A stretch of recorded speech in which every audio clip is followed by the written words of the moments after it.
പിതാവിന്റെയും പുത്രന്റെയും പരിശുദ്ധാത്മാവിന്റെ നാമത്തിൽ ആമേൻ. അമ്മേ പരിശുദ്ധമേ, അമ്മേ പരിശുദ്ധമേ, ദൈവമാതാവേ, കൃപാസനത്തിലൂടെ ഞങ്ങൾക്കും ഞങ്ങളുടെ ദേശത്തിനും അമ്മ മധ്യസ്ഥം തേടി തന്ന എല്ലാ അനുഗ്രഹങ്ങൾക്കും കൃപകൾക്കും ഞങ്ങളിപ്പോൾ ഹൃദയം നിറഞ്ഞ നന്ദി പറയുന്നു. അമ്മേ പരിശുദ്ധമേ, ദൈവമാതാവേ, 2004 ഡിസംബർ 7-ാം തീയതി ഉച്ചകഴിഞ്ഞ് 2:30 കൃപാസനത്തിൽ സംഭവിച്ച അമ്മയുടെ പ്രത്യക്ഷപ്പെടലിനെ കുറിച്ച് തിരുസഭയ്ക്ക് സമർപ്പിച്ചിരിക്കുന്ന പഠനരേഖകളുടെ മേൽ സഭാത്മകമായ പഠനം ആരംഭിക്കുവാൻ ഞങ്ങൾ പ്രാർത്ഥിക്കുന്നു.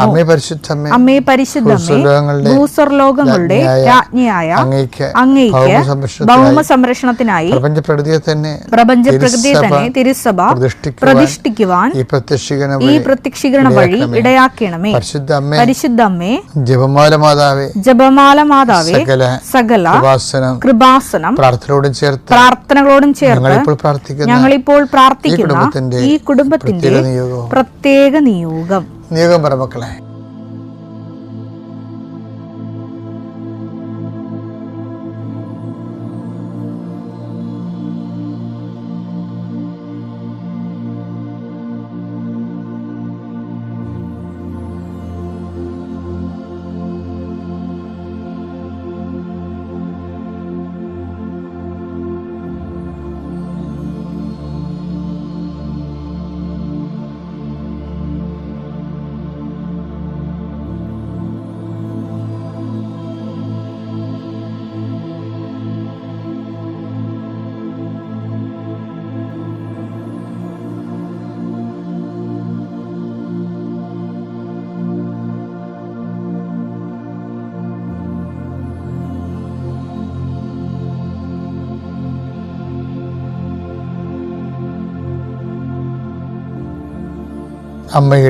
അമ്മയുടെ പ്രത്യക്ഷീകരണത്തിന്റെ ഈ അനുഗ്രഹവേളയിൽ ഞങ്ങൾക്ക് സാധിച്ചു തരുവാൻ കനിയണമേ.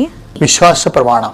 സർവശക്തനായ പിതാവും ആകാശത്തിന്റെയും ഭൂമിയുടെയും സൃഷ്ടാവുമായ ദൈവത്തിൽ ഞാൻ വിശ്വസിക്കുന്നു. അവിടുത്തെ ഏകപുത്രനും ഞങ്ങളുടെ കർത്താവുമായ ഈശോമിശിഹായിലും ഞാൻ വിശ്വസിക്കുന്നു.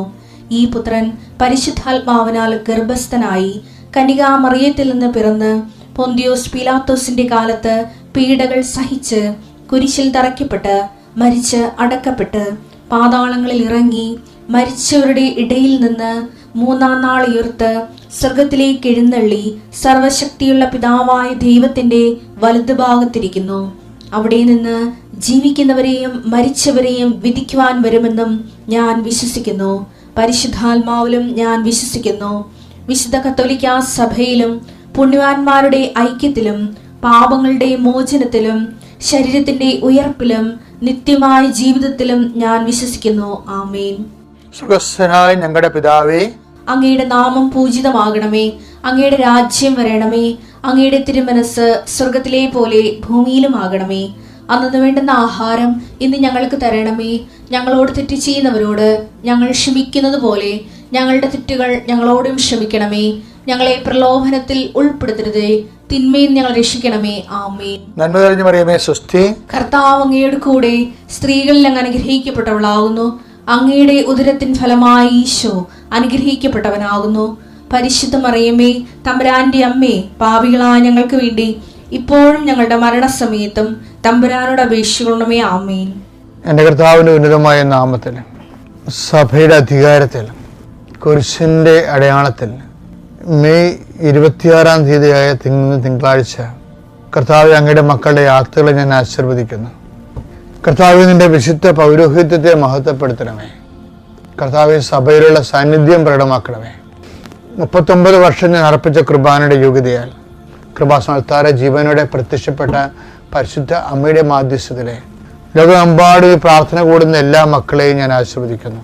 അതിൽ ഒറ്റപ്പെട്ട് താമസിക്കുന്നവരെ, ഏകസ്ഥരായി താമസിക്കുന്നവരെ, ഒരു അഭിപ്രായമോ ഒരു തീരുമാനം എടുക്കാൻ അഭിപ്രായം ഇല്ലാത്തവരെ, അഭിപ്രായം പറയാനില്ലാത്തവരെ, ഒരു തീരുമാനം എടുക്കാൻ പറ്റാതെ നീളുന്ന വിഷയങ്ങൾ അങ്ങയുടെ തിരുസന്നിധിയിൽ സമർപ്പിച്ച് പ്രാർത്ഥിക്കുന്നു. ഇന്ന് ഗവൺമെൻറ് ഓഫീസിൽ പോകുന്നവരെ സമർപ്പിച്ച് പ്രാർത്ഥിക്കുന്നു. ഇന്ന് വിദ്യാഭ്യാസ ഓഫീസുകളിൽ പോകുന്ന സംബന്ധിച്ച് പ്രാർത്ഥിക്കുന്നു. കർത്താവ് അവിടെ യാത്രകളെല്ലാം ശുഭമാക്കാൻ ഇടയാക്കണം പ്രാർത്ഥിക്കുന്നു. എൻ്റെ കർത്താവിൻ്റെ ഉന്നതമായ നാമത്തിൽ പ്രാർത്ഥിക്കുന്നു. അപ്പാ, സ്വർഗീയപ്പാ, അങ്ങിപ്പോൾ തന്നെ യേശുക്രിസ്തു നാമത്തിൽ അങ്ങ് കൈകൾ നീട്ടണമെന്ന് പ്രാർത്ഥിക്കുന്നു. എൻ്റെ നാമത്തിൽ പ്രാർത്ഥിക്കുന്നവർക്ക് ശാരീരിക ആവശ്യതകൾ, മനസ്സമാധാനം ഇല്ലാത്ത അവസ്ഥകൾ, സ്വസ്ഥത നഷ്ടപ്പെട്ടവരെ, ഹൃദയഭാരം പേറുന്നവരെ, അതിൻ്റെ പേരിൽ സൈക്കോസൊമാറ്റിക് ആയിട്ടുള്ള ഡിസീസ് ഉണ്ടവർ, ഉറക്കമില്ലാത്തവർ, പ്രഷർ രോഗികൾ, ഷുഗർ രോഗികൾ, മുട്ടുകൊഴിഞ്ഞു പോകുന്നവർ, രോഗം മൂർച്ഛിക്കുന്നവർ, എൻ്റെ കർത്താവിൻ്റെ വിശുദ്ധ രക്തം നിങ്ങളുടെ മേൽ മൂർധാവ് തളിക്കപ്പെടട്ടെ. ഉച്ചമുതൽ ഉള്ളങ്കാല് വരെ കർത്താവിൻ്റെ രക്തം പടരട്ടെ. എല്ലാ കോശങ്ങളിലും പേശികളിലും കർത്താവിൻ്റെ ശക്തി നിർഗമിക്കട്ടെ. യേശുവിൻ്റെ നാമത്തിൽ നിങ്ങൾ സൗഖ്യം പ്രാപിക്കട്ടെ. Lord Jesus Christ, pour out his spirit. കർത്താവ് ഇന്നത്തെ യാത്രകളെ സംബന്ധിച്ച് പ്രാർത്ഥിക്കുന്നു. ഇന്നത്തെ ഉദ്യമങ്ങളെ സംബന്ധിച്ച് പ്രാർത്ഥിക്കുന്നു. ഇന്നത്തെ സംരംഭങ്ങളെ, സംസാരങ്ങളെ സംബന്ധിച്ച് പ്രാർത്ഥിക്കുന്നു. ആരോട് സംസാരിക്കുന്നു? കർത്താവ് എതിരെ വരുന്ന, നമ്മുടെ ആവശ്യങ്ങൾക്ക് എതിരെ ഉന്നയിക്കുന്ന, നമ്മുടെ ആരുമായിട്ട് സംസാരിക്കുന്നുവോ അവർ നമ്മുടെ ലക്ഷ്യങ്ങളെ തകർക്കുന്ന അവരുടെ സംസാര രീതികളെ യേശുക്രിസ്തുവിന്റെ നാമത്തിൽ ബന്ധിക്കുന്നു. കർത്താവ്, നീ ഒരു ഒരു ന്യായാധിപ സംഘത്തിൽ എത്തുമ്പോഴേ എന്ത് പറയണമെന്ന് മുൻകൂട്ടി ആലോചിക്കേണ്ട, നീ പറയേണ്ട എന്തെന്ന് ആ സമയത്ത് അറിവ് നൽകുന്നുള്ള കർത്താവേ, കൃത്യമായ സമയത്ത് കൃത്യമായ വാക്കുകൾ കിട്ടി കൃത്യമായ രീതിയിൽ പ്രതിരോധിക്കാനും വിശുദ്ധീകരിക്കാനും അവരുടെ മക്കൾക്ക് വിവേചനത്തിൻ്റെ, വിശുദ്ധീകരണത്തിൻ്റെ ശക്തി നൽകണമെന്ന് പ്രാർത്ഥിക്കുന്നു. പരീക്ഷ എഴുതുന്നവരെ, റിസൾട്ട് നോക്കാൻ പോകുന്നവരെ, നോക്കുന്നവരെ കർത്താവരുടെ മനസ്സിന് ഭാരമില്ലാതെ ലളിതമായി അവർ സന്തോഷത്തോടെ ഇരിക്കാനും ഉന്നതമായ വിജയം കൈവരിക്കാൻ ഇടയാക്കാൻ പ്രാർത്ഥിക്കുന്നു. കടകമ്പോളങ്ങൾ നടത്തുന്നവരും ജീവിത മാർഗത്തിന് വേണ്ടി അലയുന്നവരുടെ മേലാണ് അധ്വാനങ്ങൾ അഭിവൃദ്ധിപ്പെടുത്തുന്നത് പ്രാർത്ഥിക്കുന്നു. ഓരോ ഡേറ്റ് ഇട്ട് പ്രാർത്ഥിക്കുന്നവരുണ്ട്. ഈ ഡേറ്റിന് വേണ്ടി കാത്തിരുന്നവരുണ്ട്. പ്രതീക്ഷയോടെ കാത്തിരുന്ന പ്രതീക്ഷകൾക്ക് മങ്ങലേക്കട്ടെ മേക്കല്ലേ എന്ന് പ്രാർത്ഥിക്കുന്നു. വിവാഹത്തിന് വേണ്ടി ഒരുങ്ങിപ്പോകുന്നവരെ ആശ്രയിച്ച് പ്രാർത്ഥിക്കുന്നു. വിവാഹം നടക്കുന്ന കുടുംബങ്ങളെ ആശ്രയിച്ച് പ്രാർത്ഥിക്കുന്നു. അതിൻ്റെ ചുറ്റവട്ടങ്ങൾ നടക്കുന്നവരെയും അത് ഇന്നത്തെ ദിവസം പ്രത്യേകമായ കോലാഹലം ഉണ്ടാകുമെന്ന് ആദ്യ കൊള്ളുന്നവരെ, അവരുടെ കോലാഹലം ഉണ്ടാക്കാനുള്ള സാഹചര്യങ്ങളെ കർത്താവിൻ്റെ നാമത്തിൽ ഞാൻ ബന്ധിക്കുന്നു. ഈ പ്രാർത്ഥന കൂടുന്നവർക്കെല്ലാം കർത്താവിൻ്റെ സമാധാനം അവകാശമാകുകയും ഓഹരിയാകുകയും ചെയ്യട്ടെ. നിത്യപിതാവും പുത്രനും പരിശുദ്ധാത്മാവുമായ സർവ്വേശ്വരൻ നയിക്കുവാമേൻ. മകളിൽ നിന്ന് 26-ാം തീയതി തിങ്കളാഴ്ച മെയ് മാസത്തില് നമ്മളിന്ന് കാണുന്നത് ഉടമ്പടിക്ക് ആവശ്യമായ ഒരു നിലപാടാണ് കവനന്റൽ വിജിലൻസ്, ഉടമ്പടി ജാഗ്രത.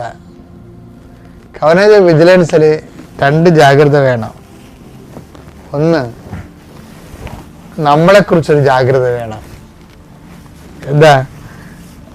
R we actually in covenant? നമ്മൾ യഥാർത്ഥത്തിൽ കവനന്റിലാണോ? കവനന്റൽ ലൈഫാണോ, ഉടമ്പടി ജീവിതമാണോ നയിക്കേണ്ടത് എന്നാണ് ആത്മശോധന ചെയ്യേണ്ടത്. രണ്ടാമത്തത്, വിജിലൻസ് അബൌട്ട് ദി വില്ലൻസ്. ഉടമ്പടിക്ക് വില്ലൻസ് ഉണ്ടാകുന്ന കഴിഞ്ഞ ദിവസങ്ങളൊക്കെ പറഞ്ഞില്ലേ? അപ്പം മോസസിന്റെ ജീവിതത്തിൽ ഉടമ്പടി വില്ലൻസ് ആരാണ്? മോസസിന്റെ ജീവിതത്തിൽ അഹ്റോനുണ്ട്. പിന്നെ എന്താണ്? മോസസിന് ഭയങ്കര വില്ലന്മാരായിരുന്നു ജനങ്ങളാണ്. ജനങ്ങളുടെ മെറിബായിലില്ലേ, മാസായത് ഡെസേർട്ട് എന്നൊക്കെ പറഞ്ഞില്ലേ, അവരെ വില്ലത്തരം കാണിച്ചാണ് അവരവിടെ മർദ്ദലിച്ചു. സങ്കീർത്തനം 106:32. മെരീബ ജലാശയത്തിനടുത്ത് വെച്ച് അവർ അവിടുത്തെ പ്രകോപിപ്പിച്ചു. അവർ മൂലം മോശയ്ക്കും ദോഷമുണ്ടായി. മോശയ്ക്കും ദോഷമില്ല. ഞാൻ പറഞ്ഞുകൊണ്ടിരിക്കുന്നത് അതായത് മോശയുടെ ഇവിടെ ഉടമ്പടിയിൽ ലാഗിങ് വരാൻ കാര്യം ജനങ്ങളെ, ആ ഉടമ്പടി പാലിക്കേണ്ട ആൾക്കാര് ദൈവത്തോട് മറുതലിച്ച് ഹൃദയം കഠിനമാക്കുകയും ചെയ്ത് വില്ലത്തരം കാണിച്ച് നടത്താം. അപ്പം അത് മോശയ്ക്ക് ദോഷമുണ്ടായി. എപ്പോഴും നമുക്ക് വിജിലൻസ് വേണം, കവനൻ്റൽ വിജിലൻസ് വേണം. എന്തിനെക്കുറിച്ച് വിജിലൻസ് ഉണ്ടാകേണ്ടത്? ഒന്ന്, നമ്മൾ ഉടമ്പടി ജീവിതത്തിലാണോ, സെൽഫ് വിജിലൻസ്. രണ്ടാമത്തത് എന്താണ്? രണ്ടാമത്തത് ഈ വിജിലൻസ് അബൌട്ട് ദി വില്ലൻസ്, ഉടമ്പടിയിലെ വില്ലന്മാരെ കുറിച്ച്. അതായത് നമ്മൾ ജനങ്ങളോട് ആ വചനത്തോട് മറുതലിപ്പ് കാണിക്കുന്നുണ്ടോ? മറുതലിപ്പ്, മാറ്റിവെക്കുക, ചെയ്യാണ്ടിരിക്കുക. ഇപ്പം ചിലരൊക്കെ വരുമ്പോൾ എന്നോട് ചോദിച്ചാൽ നിങ്ങൾ ആരാ പ്രേക്ഷിത വേല ചെയ്തത്? അത് അമ്മയാണ് എന്ന് പറയും. അപ്പം ഇവരെ മറുതലിച്ചതാണ് ശരിക്കും പറഞ്ഞാൽ. അപ്പം ഞാൻ നിനക്ക് എന്തായിരുന്നു പരിപാടി? എനിക്ക് പഠിക്കണ്ടേ എന്ന് ചോദിക്കും. അപ്പം പിന്നെ പറഞ്ഞു നിനക്ക് ഇവിടെ വന്ന് നിൽക്കേണ്ട ആവശ്യമില്ലല്ല. അപ്പം മറുതലിച്ചതാണ് ശരിക്കും പറഞ്ഞാൽ, മറ്റുള്ളവരെ കൊണ്ട് ചെയ്യിച്ചതാണ്. അമ്മയെ കൊണ്ട് ചെയ്യിക്കുമ്പോൾ നിങ്ങളവർക്ക് അത് എൻ്റെ അമ്മ തന്നെ ഒരു കാര്യമില്ല. ദൈവത്തിരുസ്ഥന് അങ്ങനെയില്ല. നിനക്കാണ് വ്യക്തിക്കാണ് പ്രാധാന്യം. അപ്പം അതുകൊണ്ട് വ്യക്തി ഏൽപ്പിച്ച ഉടമ്പടി ആ വ്യക്തി തന്നെയാണ് ചെയ്യേണ്ടത്. മറുതലിക്കരുത്. മറുതലിച്ചത് ലാഗാവും. ഇന്നത്തെ മറുതലിക്കാതെ നമ്മൾ ചെയ്യുമ്പോഴും വെക്കേണ്ടത് ഇത് എണ്ണയിട്ട യന്ത്രം പോലെ പ്രവർത്തിക്കണമെങ്കിൽ നല്ല ദൈവസ്നേഹത്തോടെ ചെയ്യണം. നിങ്ങൾക്ക് ദൈവസ്നേഹം ഉണ്ടോ ഇല്ലേ എന്നുള്ളത് വചനം വായിക്കുമ്പോൾ അറിയാൻ പറ്റും. വചനം വായിക്കുന്നവർക്ക് ചിലർക്ക് ഈ പനിയുള്ളവർക്ക് ഭക്ഷണം കഴിക്കുമ്പോൾ മടുപ്പല്ലേ? നീ എന്ത് ഒരു ഉരുളച്ചോറും വെച്ചുകൊണ്ടിരിക്കാന്നുകൊണ്ട് കുറേ നേരം ആയല്ലടാ, എനിക്ക് മടുപ്പാണെന്നൊക്കെ പറയുന്നത്. അതാണ് സംഭവം. അപ്പോൾ വചനം വായിക്കാൻ പറ്റണില്ല. അതിൻ്റെ അർത്ഥം വചനത്തേക്കാൾ പ്രാധാന്യമുള്ളതായിട്ട് നീ വേറെ സംഭവത്തിനും വ്യക്തികൾക്കും പ്രാധാന്യം കൊടുക്കുന്നത് കൊണ്ടും വിഷയങ്ങൾക്കും പ്രാധാന്യം കൊടുക്കണം കൊണ്ടാണ് ഇതുപോലെ ലാഗിങ് വരണത്. അപ്പം ഉടമ്പടി വില്ലന്മാരുണ്ട്. ഒന്ന്, നമ്മൾ തന്നെ ഉടമ്പടിയിലാണോ എന്ന് നോക്കണം. രണ്ടാമത്തത് വിജിലൻസ് അബൌട്ട് ദി വില്ലൻസ് എന്ന് വെച്ച് കഴിഞ്ഞാൽ ഇതിൻ്റെ ഉടമ്പടിയെ ഇങ്ങനെ സാവധാനത്തെ ആക്കി കളയുന്നത് മറുതലിപ്പ് മൂലമാണ്. അതായത് നിബന്ധനകളോടും നിർദ്ദേശങ്ങളോടുള്ള മറുതലിപ്പ്. അപ്പം ഇത് ഉണ്ടാകുന്നത് നോക്കണം. എന്നിട്ട് അത് കറക്റ്റ് ചെയ്താൽ മതി. മനസ്സാപ്പറിന് ചൊല്ലി കറക്റ്റ് ചെയ്ത് മുന്നോട്ട് പോകാം. Praise the Lord.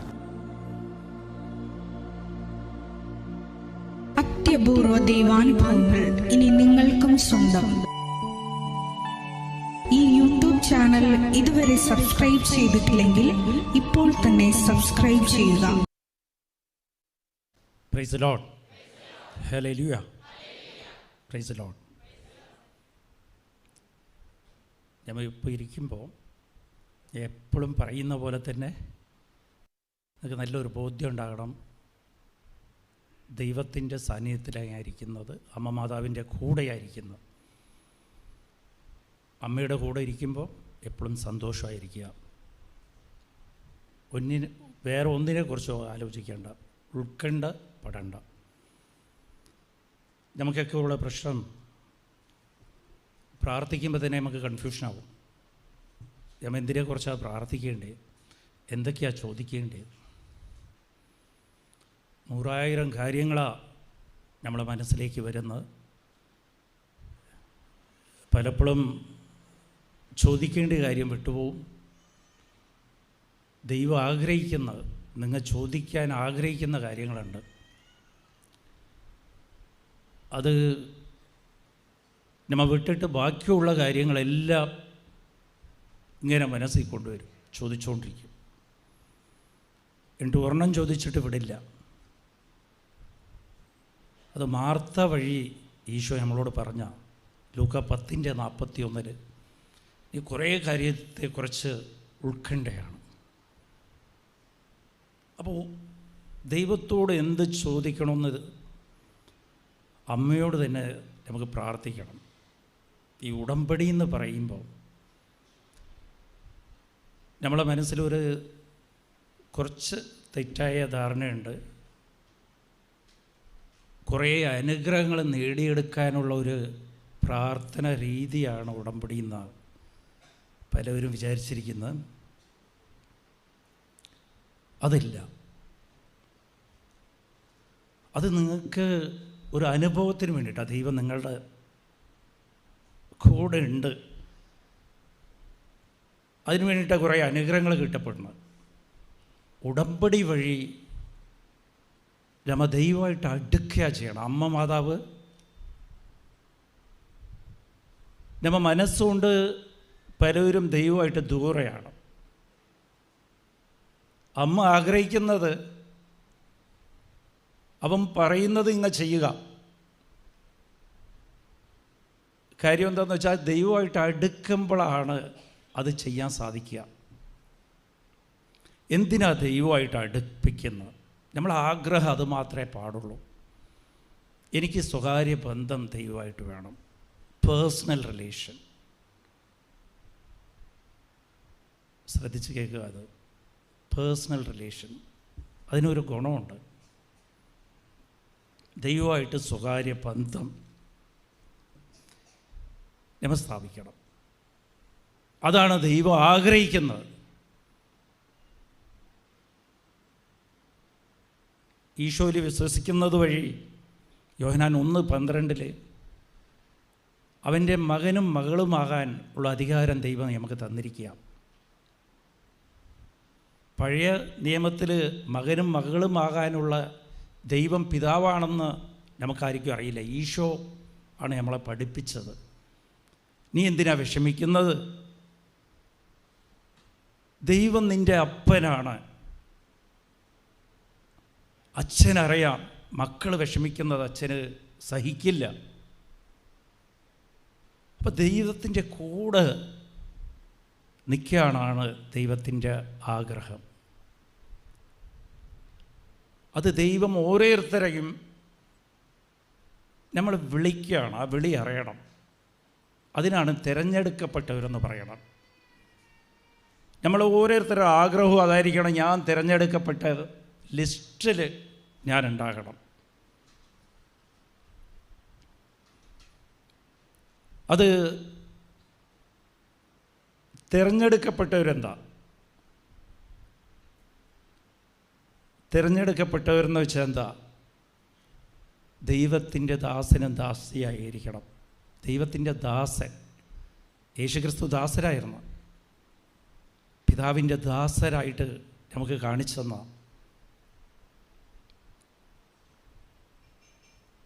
അപ്പോൾ തിരഞ്ഞെടുക്കപ്പെട്ടവരുടെ ലിസ്റ്റിൽ നമ്മൾ ഉണ്ടായില്ല എന്ന് നമുക്ക് എങ്ങനെ അറിയാൻ പറ്റും? ഞാൻ നിന്നെ ഈ ലോകത്തിൽ നിന്ന് തിരഞ്ഞെടുത്തിരിക്കുകയാണ്. നമ്മളെ പലവരുടെയും പ്രശ്നം, ഇപ്പോൾ ഉടമ്പടി എടുക്കാൻ വന്നതാണെങ്കിലും നമ്മൾ ഉൾക്കണ്ട, പലവരുടെ ഉൾക്കണ്ടുള്ളത് ഞാൻ ഒറ്റപ്പെട്ടിരിക്കുകയാണ്, എന്നെ ആരും മനസ്സിലാക്കുന്നില്ല, എന്നോട് ആൾക്കാർക്ക് വെറുപ്പാണ്, എന്നെ വീട്ടിലാരും മനസ്സിലാക്കണില്ല, ഭർത്താവ് മനസ്സിലാക്കണില്ല, ഭാര്യ മനസ്സിലാക്കണില്ല, മക്കൾ മനസ്സിലാക്കുന്നില്ല,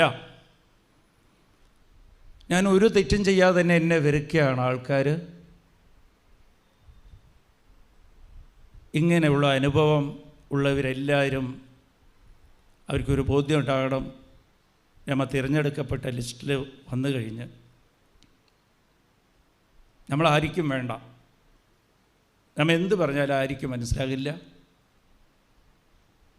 നമ്മളെ കുറച്ചില്ലാത്ത എല്ലാം പറയും. നമ്മളോട് ആയിരിക്കും സ്നേഹമില്ല. ഈ ലോകത്തിൽ ആയിരിക്കും സ്നേഹമില്ല. യോഹന്നാൻ 15:19-20 ഈശോ പറയുകയാണ്, നീ ഈ ലോകത്തിൻ്റെ ആണെങ്കിൽ ഈ ലോകം നിന്നെ സ്നേഹിക്കും. ഞാൻ നിന്നെ ഈ ലോകത്തിലിരുന്ന് തിരഞ്ഞെടുത്തിരിക്കുക.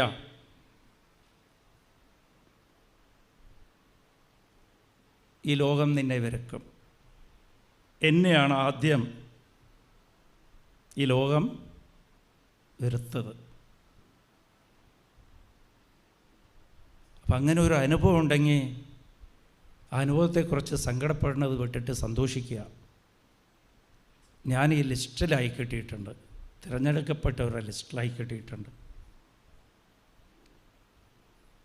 അതേപോലെ അനാവശ്യമായിട്ടുള്ള സഹനങ്ങളൊക്കെ നമ്മളെ ജീവിതത്തിൽ കടന്നു പോകും. അതും തിരഞ്ഞെടുക്കപ്പെട്ടവരുടെ ലിസ്റ്റിലുള്ളതാണ്. എന്തിനാണ് ഞാൻ ഈ സഹിക്കുന്നത്? ഇതുകൊണ്ട് എനിക്ക് എന്ത് ലാഭം? ഒരു ലാഭമില്ലാത്ത കാര്യങ്ങളെല്ലാം ജീവിതത്തിൽ കൂടി കടന്നു പോകും.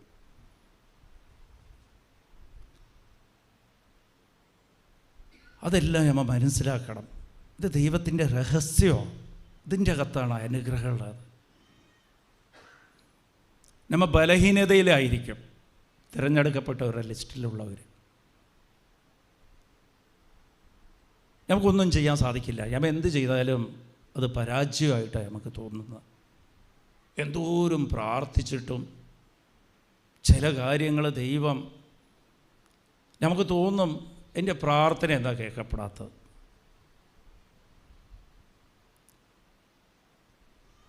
അത് നമ്മളെ ബലഹീനതയിലാണ്.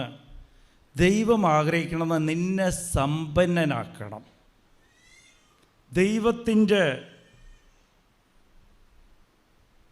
ദൈവം നമ്മളെ നോക്കുമ്പോൾ ഈ ലോകം നോക്കുന്ന സമ്പന്നത വേറെ, ദൈവം നോക്കുന്ന സമ്പന്നത വേറെയാണ്. ദൈവത്തിൻ്റെ മുമ്പിൽ നീ സമ്പന്നനായിരിക്കണം. ലൂക്ക 12:21 ഈശോ പറയുക, നീ ദൈവത്തിൻ്റെ മുമ്പിൽ സമ്പന്നനായിരിക്കുക. അപ്പോൾ ദൈവം നോക്കുന്ന എന്താണെന്ന് വെച്ചാൽ നിനക്ക് എന്തോരം കൃപ ഡെപ്പോസിറ്റ് ഉണ്ട്. കൃപയിലാണ് നീ സമ്പന്നത ഉണ്ടാകാൻ നിനക്ക്. ഇതൊക്കെ എന്തിനാ ദൈവം എന്തിനാ ആഗ്രഹിക്കുന്നത്? നിനക്ക് കൃപ തരണം, നിന്നെ സമ്പന്നതയിലേക്ക് വളർത്തണമെന്ന്. ഇതൊരു പ്രാവശ്യം കിട്ടിക്കഴിഞ്ഞാലേ എനിക്ക് മനസ്സിലാവുള്ളൂ. ഇതായിരിക്കണം നമ്മളെ ആഗ്രഹം. ഇന്ന് എന്നെ കേട്ടുകൊണ്ടിരിക്കുന്നവർ എല്ലാവരെയും ആഗ്രഹം ദൈവത്തോട് പറയണം, ദൈവമേ നിൻ്റെ മുമ്പിൽ എന്നെ സമ്പന്നനാക്കണേ. ദൈവം സമ്പാദ്യം തരും, സ്വർഗത്തിൻ്റെ സമ്പാദ്യം. ഈ ലോകത്തിൻ്റെ സമ്പാദ്യമല്ല, സ്വർഗത്തിൻ്റെ സമ്പാദ്യം ദൈവം തരും. എന്തിനാണ് ദൈവം നമ്മളെ തിരഞ്ഞെടുക്കുന്നത്? ദൈവത്തിൻ്റെ ജോലി ചെയ്യാൻ. ദൈവത്തിൻ്റെ ജോലി ചെയ്യണമെങ്കിൽ നിങ്ങളിൽ കൃപ ഉണ്ടാകണം, സമ്പാദ്യം ഉണ്ടാകണം. കൃപയുടെ സമ്പാദ്യം നിങ്ങളിൽ ഉണ്ടാകണം.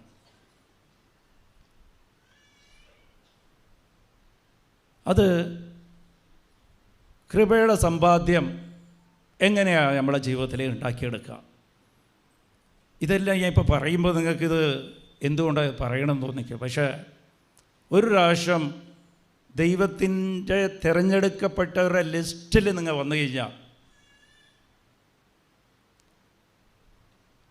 അതിൻ്റെ ഗുണം ഞാൻ മനസ്സിലാക്കി തരാം, പ്രതിഫലവും ഞാൻ മനസ്സിലാക്കി തരാം.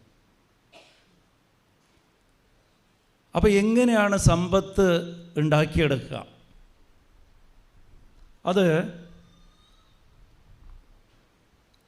നമ്മളെ സഹനങ്ങൾ, നമ്മളോടുള്ള വെറുപ്പ്, നമ്മൾ ആഗ്രഹിക്കാത്ത വേദന നമുക്ക് വരുമ്പോഴും നഷ്ടം നമുക്ക് വരുമ്പോഴും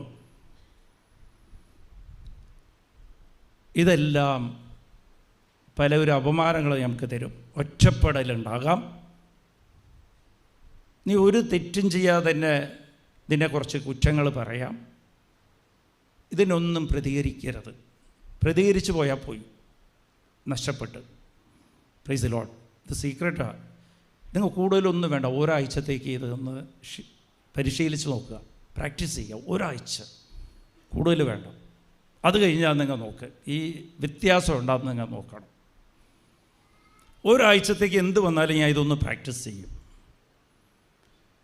ഞാൻ പ്രതികരിക്കില്ല എന്ത് കിട്ടിയാലും. അതിന് പകരം എന്താ ചെയ്യുകയെന്ന് വെച്ചാൽ, ഒരു ആവശ്യമില്ലാത്ത കാര്യത്തിനൊക്കെ നിങ്ങൾ ജോലി ചെയ്യേണ്ടി വരും. ഒരു പ്രയോജനം ഉണ്ടാകില്ല.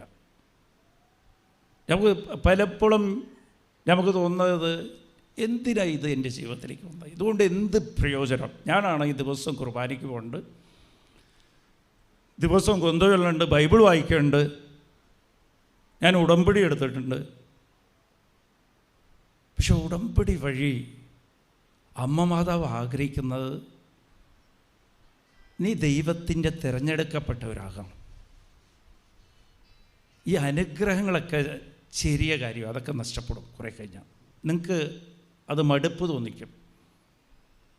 വലിയ വീട് ചോദിച്ചവർക്കൊക്കെ അത് കഴിഞ്ഞാൽ ആ വീടിനോട് മടുപ്പ് തോന്നും, ഒന്നുകൂടി വലുത് വേണമെന്ന് തോന്നിക്കും. Price the Lord. പക്ഷെ ദൈവത്തിൻ്റെ സ്വന്തം ആകണം, അതായിരിക്കണം നമ്മളെ ആഗ്രഹം. അപ്പോൾ നമ്മൾ ഈ സഹനങ്ങളൊക്കെ ഞാൻ പറഞ്ഞത് എങ്ങനെയാണ് സമ്പാദ്യം ഉണ്ടാക്കുക. ദൈവം ആഗ്രഹിക്കുന്നത് തിരഞ്ഞെടുക്കപ്പെട്ടവരുടെ കയ്യിൽ സമ്പാദ്യം ഉണ്ടാകണം. അവരെയാണ് ദൈവം പ്രയോജനപ്പെടുത്തുക. സമ്പാദ്യം ഉണ്ടാക്കിയെടുക്കുന്നത് എങ്ങനെയാണ്? നമുക്ക് വരുന്ന സഹനങ്ങളെല്ലാം, അനാവശ്യമായിട്ട് നീ അനുഭവിക്കുന്ന വേദനകളെല്ലാം നീ ദൈവത്തിന് വേണ്ടി കാഴ്ചവെക്കണം. കുറ്റം പറയാതെ ദൈവത്തിന് വേണ്ടി കാഴ്ചവെക്കണം. ദൈവത്തിൻ്റെ ആഗ്രഹത്തിന് വേണ്ടി കാഴ്ചവെക്കണം. ദൈവത്തിൻ്റെ ആഗ്രഹം ഒരു ആത്മാവും നഷ്ടപ്പെട്ടു പോകരുത്, എല്ലാ ആത്മാക്കളുടെ രക്ഷയ്ക്ക് വേണ്ടി കാഴ്ചവെക്കണം. നീ വീട്ടിൽ കൂടി നടന്നു പോകുമ്പോൾ ഒരു കല്ലേക്ക് തട്ടി കാലിൽ ചോര, പ്രാർത്ഥിച്ചുകൊണ്ടാണ് പോയത്. പള്ളിയിരുന്ന് കുർബാന കഴിഞ്ഞിട്ടാണ് പോകുന്നത്. വീണ് പള്ളിയിരുന്ന് പുറത്തിറങ്ങിയപ്പോഴത്തേക്കും നമുക്ക് തോന്നി ഒരുത്തിനോട് ഇല്ല ഒരുത്തിയോട് ക്ഷമ പറഞ്ഞേക്കാം. ക്ഷമ പറയാൻ പോകുമ്പോഴാണ് 4 പേരുടെ മുമ്പിൽ വെച്ചാൽ കൂടുതൽ ചീത്ത അങ്ങോട്ട് കേൾക്കുക. Price the Lord. ഇന്ന് ഭർത്താവായിട്ട് രമ്യപ്പെടാം, ദിവസം വഴക്കാണ് എന്ന് പറയുമ്പോഴാണ് ഇല്ലാത്തത് പറഞ്ഞ് പിന്നെയും തലയിൽ കയറുക. Price the Lord. അപ്പോൾ പറയണം, ഈശോയെ എനിക്കൊരു പരാതിയുമില്ല, ഈ സമ്പാദ്യം ഇത് ഞാൻ കാഴ്ചവെക്കുക. ഒരു ആത്മാവിനെ ഇതിൻ്റെ പേരിൽ നീ രക്ഷിക്കാൻ പറ്റുമോ?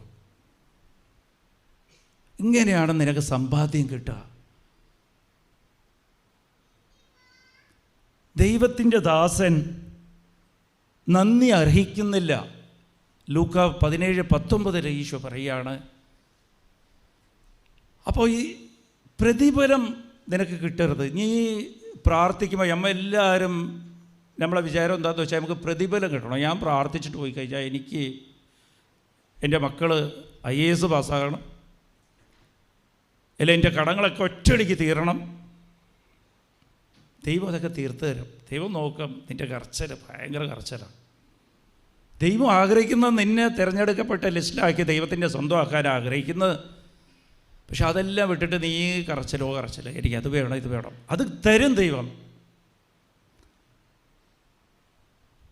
കൊളോഷ്യർ 3-ാം അധ്യായം 2-ാം തിരുവചനം, നിൻ്റെ ശ്രദ്ധയും നിൻ്റെ ചിന്തയും സ്വർഗത്തിലേക്കായിരിക്കണം, ലോകത്തിലേക്കില്ല.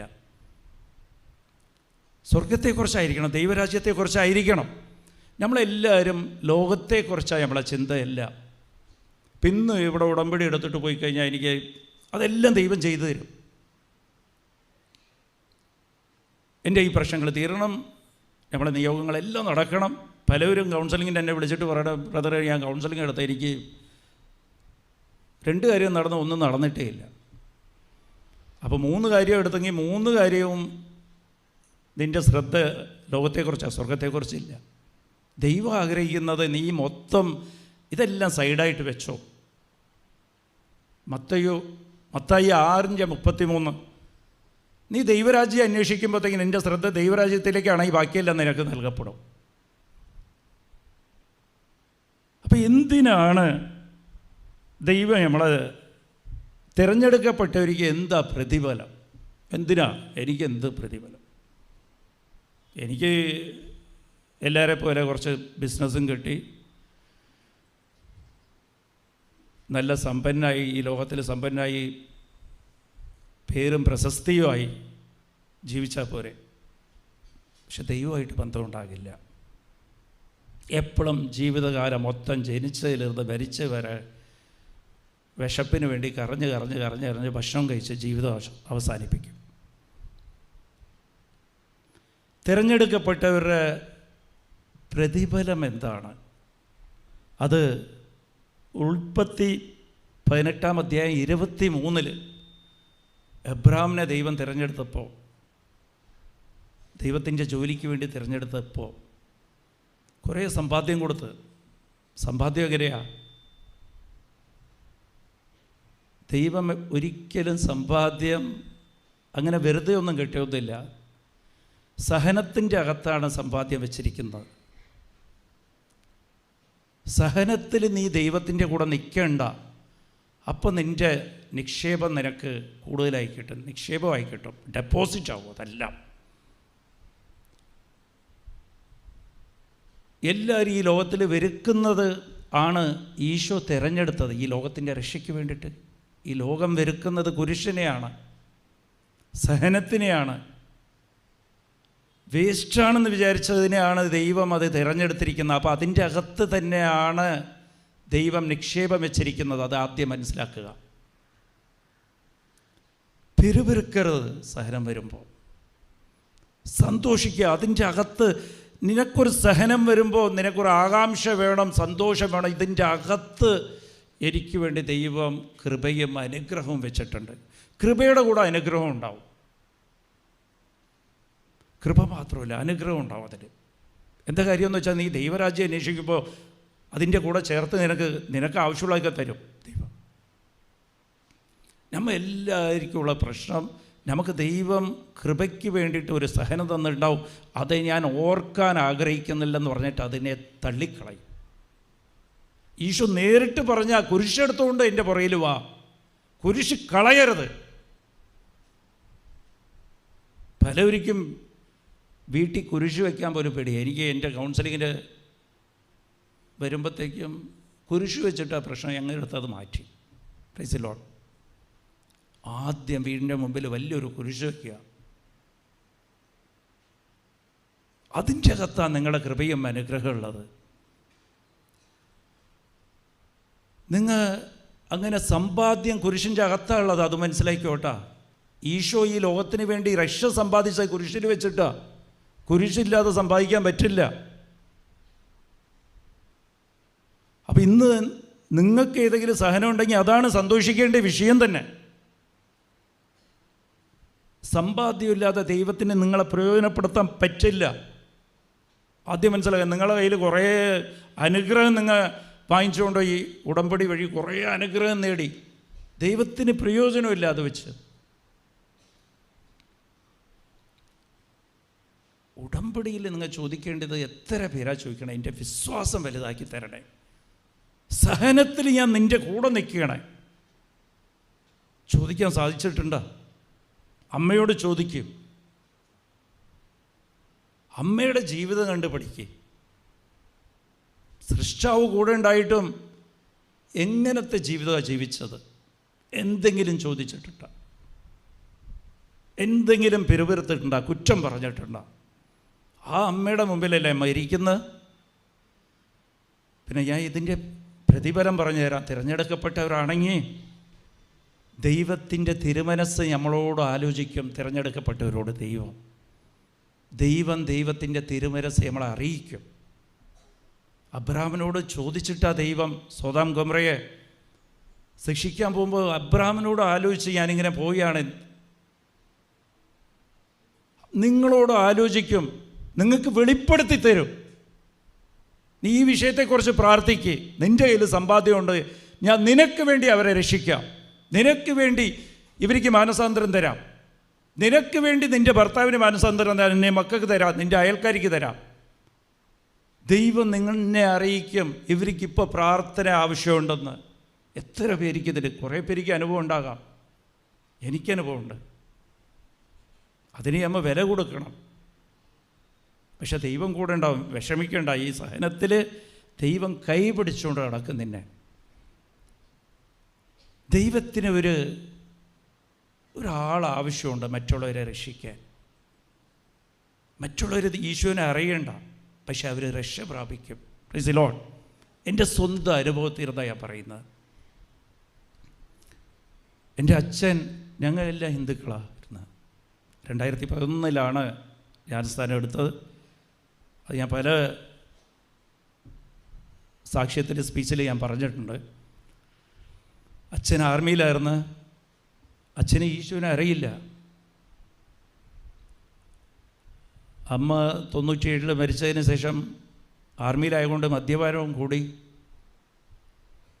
മദ്യപാനമാണ്, അത് അഡിക്ഷൻ പോലെ ആയിപ്പോയി അച്ഛന്.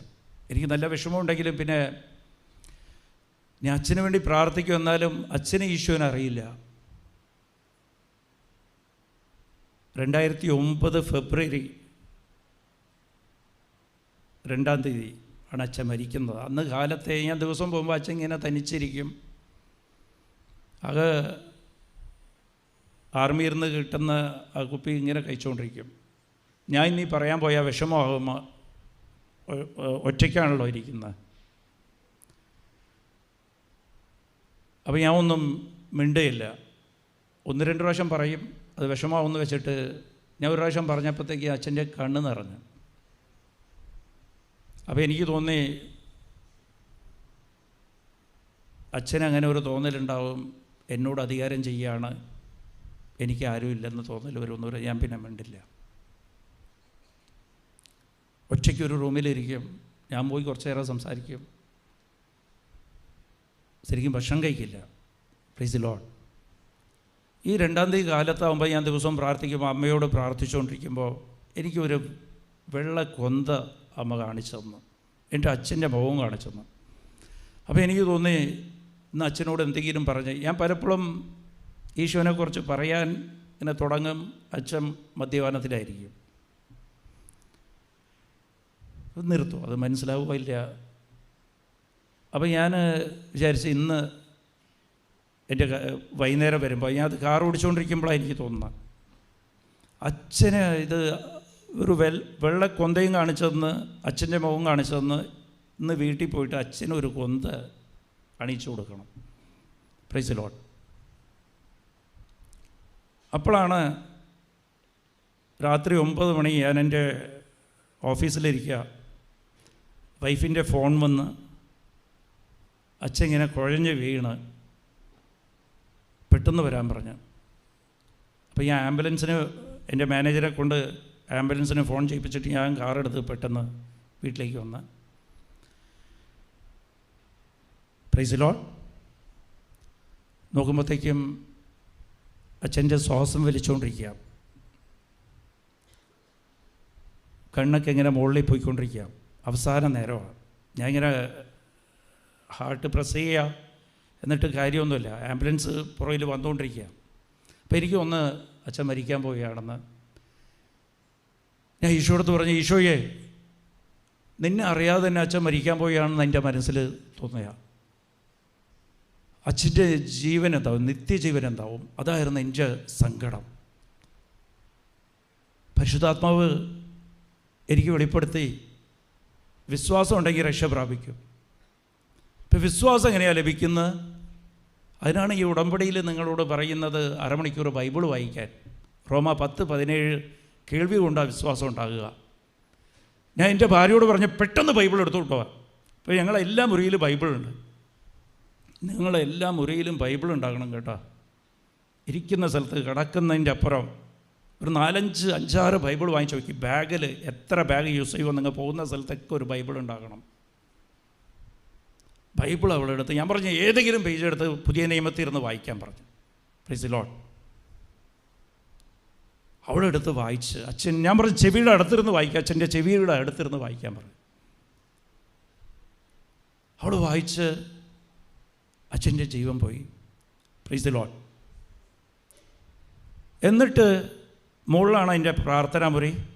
ഞാൻ അച്ഛനെ കിടത്തി ആരെയും വിളിച്ചില്ല. എനിക്ക് വേറെ ഒരു കാര്യവുമില്ല.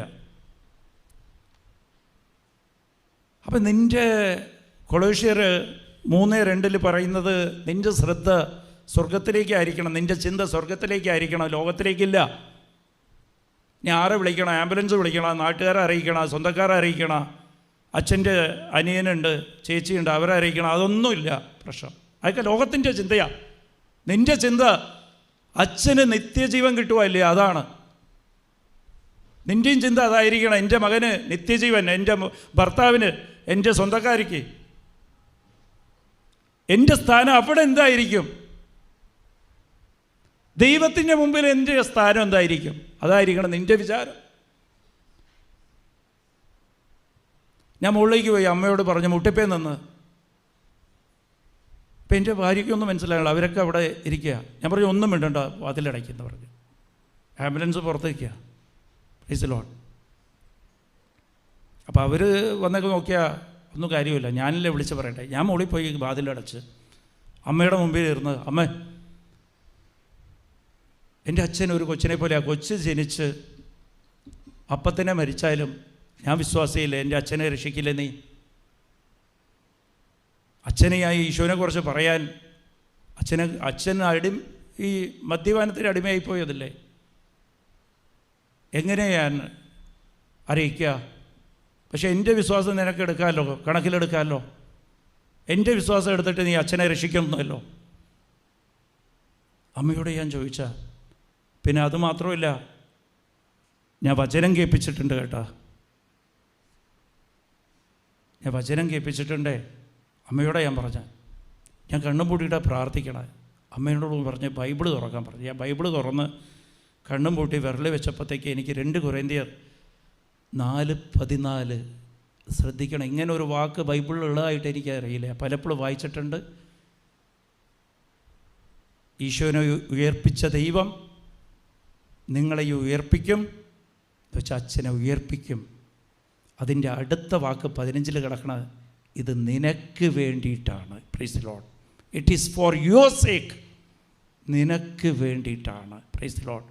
നിനക്ക് വേണ്ടിയിട്ടാണെന്നുണ്ടെങ്കിൽ എനിക്ക് വേണ്ടിയിട്ടാണ്, നിനക്ക് വേണ്ടിയിട്ടാണ്. അതിന് നിൻ്റെ കയ്യിൽ സമ്പാദ്യം ഉണ്ടാകണം. Price the Lord.